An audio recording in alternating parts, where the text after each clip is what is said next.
Et toi, en tant que boucher, tu constates Alors, que c'est il y plus compliqué a aujourd'hui? une baisse, certainement qu'il y a une baisse. Bon, nous, ça dépend les magasins. Il y a des magasins qui sont réputés pour avoir de la bonne cam. Le magasin où je bosse, en ce moment, on est réputé pour avoir de la viande d'exception.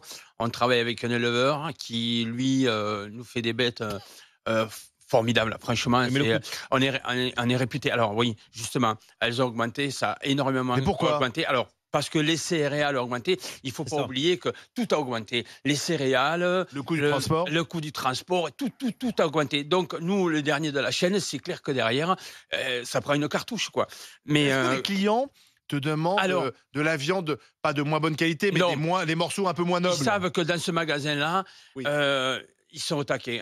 On est au taquet. Au niveau qualitatif, on a craint de personne, malgré que ce soit une grande surface. Alors, j'aimerais que des fois Barbara soit un peu temporée sur les grandes Attends, surfaces. tu l'as pas encore entendu, Barbara. Non, mais parce qu'il y a les grandes surfaces, je te garantis qu'ils font de la qualité, Je qui prononce travaillent très très bien. Quand tu auras fini, je prononcerai ton oraison funèbre avant de. Non, mais Et, tu es en train comment de ça dire s'appelle qu'on peut acheter de la petit très bonne viande dans les grandes surfaces. Voilà, on peut acheter mais la est-ce que très. Alors, il y a la Il a place raison. pour tout le Non, mais monde. il a raison, Philippe, Attends, la question, attends, Philippe, voilà, la question, c'est en même temps, achète moins, quoi.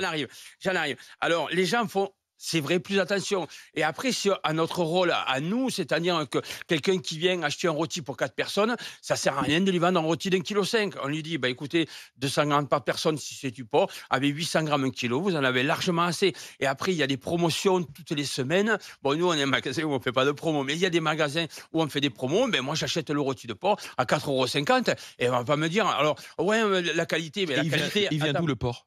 Alors, français, mais attends, je vais y revenir parce que là, il y a un gros souci. Il se passe un gros souci. Quand ils élèvent le cochon, ils vont pas dire, toi, on va t'élever et dans 3 mois, tu seras en vente dans un X magasin. Hein. Non, le problème qu'on rencontre, c'est qu'on a tellement embêté nos éleveurs et nos agriculteurs que maintenant, on est envahi de porcs espagnols, on est envahi de volailles étrangères. C'est incroyable. Alors que moi, il y a 30 ans, le porc espagnol, ça n'existait pas. On avait le porc breton, bon, qui était moyen. On avait notre porc du sud-ouest qui était terrible au niveau qualitatif. Et puis, à force on n'a plus d'éleveurs, donc on importe du porc étranger et qui est beaucoup moins cher. Alors même sur ça, on est en train de perdre notre souveraineté. Mais bien sûr, c'est hallucinant.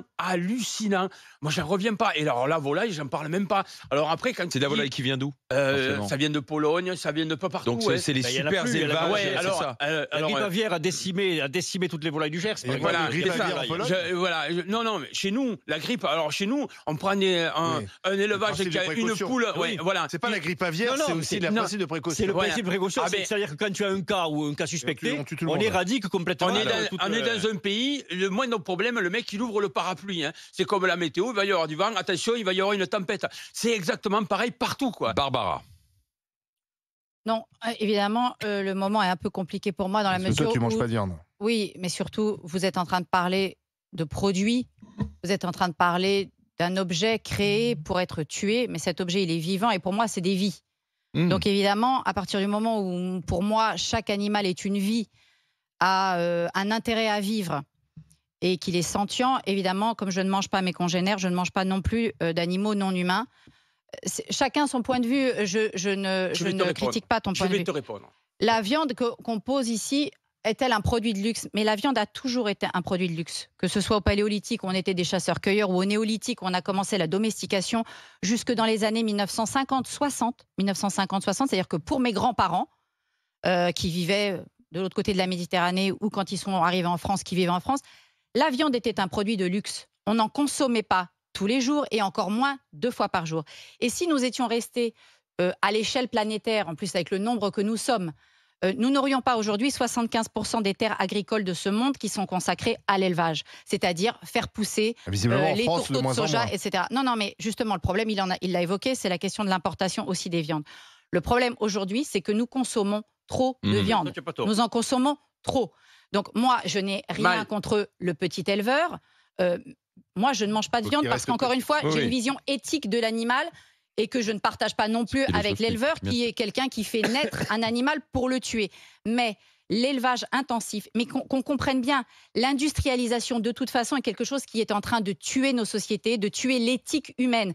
Et l'élevage intensif aujourd'hui, je comprends que vous ne vouliez toujours pas l'admettre, mais aujourd'hui, je suis navrée, on a 80% des animaux qui sont consommés en France, et je rappelle qu'on a quand même 3,2 millions d'animaux tués par jour. En France, on est à 1 milliard d'animaux tués par an. Ces animaux, 80% d'entre eux, c'est de l'élevage intensif. 68% des poulets, un élevage Non, je suis pas d'accord avec 68% toi. des poulets sont dans des hangars. La plupart des poules pondeuses en France sont dans des cages. Donc, il faut que les gens aient conscience. Bien entendu, qu'est-ce que vous voyez dans les pubs? Vous voyez des vaches qui se promènent. Les bovins, c'est autre chose. C'est anecdotique, les bovins, dans le comptage. C'est pas anecdotique au niveau de la biomasse, mais c'est anecdotique au niveau du comptage.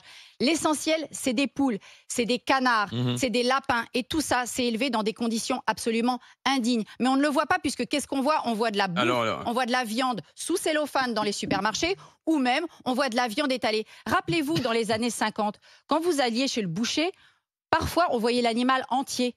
Oui. Voilà. Aujourd'hui, vous ne voyez plus l'animal entier. Non, Pourquoi tu dis, aussi non, vous c'est pas vrai, voyez c'est faux. Ça dépend. Alors, Non, on voit dans les supermarchés, tu vois pas l'animal entier. Si, justement, moi je peux te faire voir des photos, on reçoit les vaches entières. Alors je vais juste te donner. Tu les montres pas. Le client ne le voit Le pas. client, il voit pas Si, nous on a la vitrine, on voit la vache, c'est pas nu. Hein. Après, je vais terminer juste sur un point, Philippe. Jamais Je autant comprends tracé et je respecte ton travail, c'est pas la question. Néanmoins, je pense que tu le sais et tu le sens peut-être qu'on est en train de changer d'époque. Les gens n'ont plus envie de cette maltraitance de l'élevage, de cette maltraitance des abattages. Et moi, le premier, je veux pas. Les gens ont envie de manger moins de viande. Moi, le premier, les gens ont envie de manger surtout.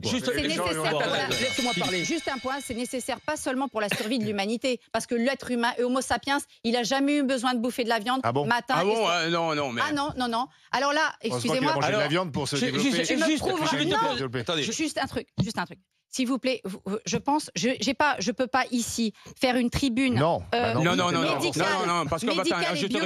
et de biologie pour vous expliquer à quel point ce que tu viens de dire est une absurdité complète. L'être humain Homo sapiens ne s'est pas développé parce qu'il a mangé de la viande. Donc on a fait une erreur depuis le début de manger de la viande. Non, c'est parce qu'il a mangé des protéines. Quand il mangeait laisse-moi répondre. Quand il mangeait de la viande une fois par semaine, Homo sapiens, il s'est développé quand même dans son cerveau. Des protéines, tu peux en avoir aussi dans les légumineuses, dans les légumineuses et dans les végétaux. Il pisse dessus. Attends, t'as un chien, non? Tu as une petite chienne, non, Barbara? Oui. D'accord. Est-ce qu'elle est stérilisée? Oui, tout à fait. D'accord. Alors, donc, toi, tu as enlevé un des fondamentaux des animaux. Si, explique. Parce que tout animal qui naît sur la Terre, il a deux fonctions. La sexualité et la nourriture. Toi, ta chienne, tu l'aimes, mais tu l'aimes. La reproduction, pardon. La reproduction. Donc, toi, les animaux, tu les aimes à ta façon. Pas du tout. Si, puisque tu l'as fait stériliser. Tu l'aimes à ta façon. Alors déjà, tu me poses une question et tu y réponds, donc tu vas peut-être me laisser expliquer. D'accord ? Les chats, par exemple, c'est une nécessité de les stériliser parce qu'aujourd'hui, il y en a trop dans le monde. Et je vais te dire, pour les chiens, c'est la même chose. C'est la même chose. Les chiens, aujourd'hui, il faut les adopter. Moi, je suis contre l'élevage de chiens parce que je considère qu'il y a trop de chiens. Non, en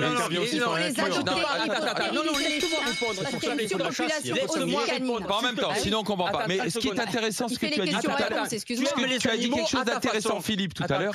Tu as dit, effectivement, parce que Jérôme dit on mange trop de viande, et toi tu as dit mal aussi. Oui, donc tu es conscient aussi. Ah mais je préconise de manger la viande une fois par jour. Je dis pas aux gens mangez de la viande 2 fois par jour. Mangez moins, mais mangez mieux. C'est tout. Voilà. Mais les gens cuisinent plus. La priorité c'est plus cuisiner. La priorité c'est Netflix, Internet et tout ce que tu veux. La priorité, les gens ne cuisinent plus.